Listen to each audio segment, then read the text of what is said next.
Hey Dan, it's Lauren who shares an office door with you, but because of COVID, we can't have this conversation unmasked, so we're doing it on Zoom. I first of all, how are you today? I'm doing well. Hope Good. things are going well next door. Good. Yeah, they're great.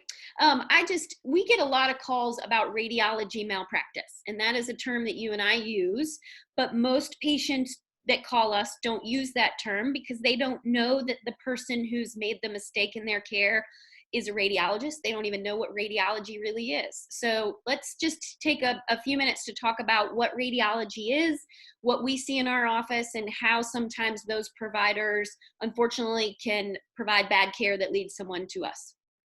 Sure.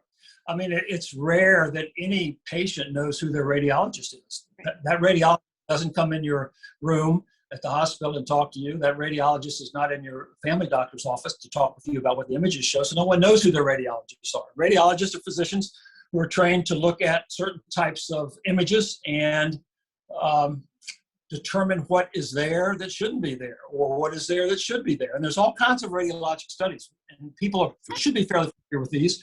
Ultrasound's used all the time in obstetrics, x-rays, broken bones, arms, legs, that sort of thing.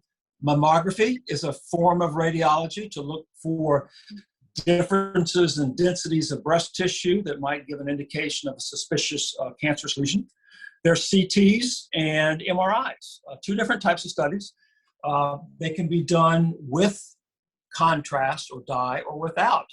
And it amazes me that oftentimes a physician will order a CT study or MRI study without contrast, get the results back, and the radiologist looks at it and says, we need to redo this again with contrast. And what they do with contrast, as you know, they inject the body with a dye. It's not toxic to the patient, but it allows the radiologist to better visualize organs, structures, vessels, nerves on the study. So those are the main types. You see some studies, there's one study called an ERCP, where if the surgeon is doing some biliary tract surgery, that they'll inject a dye into the biliary tract so they can better see the cystic duct and the gallbladder, things like that. Yep.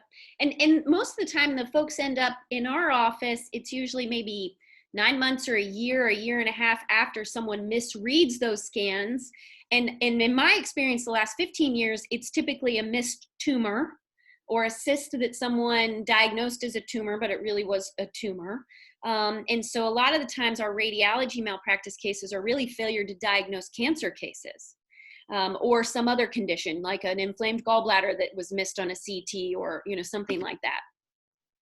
That's exactly right. I mean, the types of cases that we see, and you and I both handled them, failure to see what should have been seen.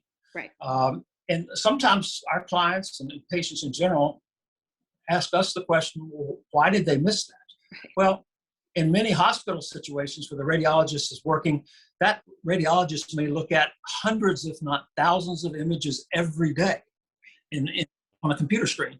And so unfortunately, it's fairly easy to miss those things. And that's what happens. That the failure to see what's obviously there is a very standard or typical type case.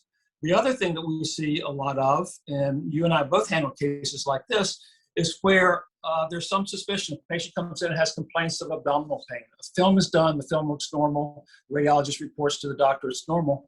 A year goes by and they're still experiencing the same type of pain. They go back, they have another film done, and if the radiologist would have only taken the time to compare the present film and image with last year's image, they would clearly see that the tumor has grown, that it's no longer a fatty mass. Now it's suspicious for a cancerous tumor and needs to be removed. So those are the types of things that we see in our practice. And the last thing, in today's world, technology is a wonderful thing. You and I right now are talking and using Zoom technology. Many hospitals, especially small rural hospitals, don't have radiology people at work in the middle of the night. So what do? They take the study, they ship it off through the internet to a radiologist who's working in California or Alaska or Italy or South America. And you sort of lose some quality control there sometimes as to who's looking at your images and what is their ability. I just urge, out of the medical malpractice context, if you have a serious issue going on, there's nothing wrong with asking your doctor to have your image overread or read twice by two That's right. different radiologists. So that's what we recommend. That's right. And if you have a doctor who's really taken the time, I've now recently been in a context just receiving care where the doc will pull up my x-ray while I'm sitting there in the room and go through it with me, or a CT. And ideally, that's what we think the standard of care, we hope that the standard of care requires. That's right. All right, Dan, thanks for your time today. Can't wait till we can have conversations without masks in person. All right, Lauren. See ya. Talk soon. Bye.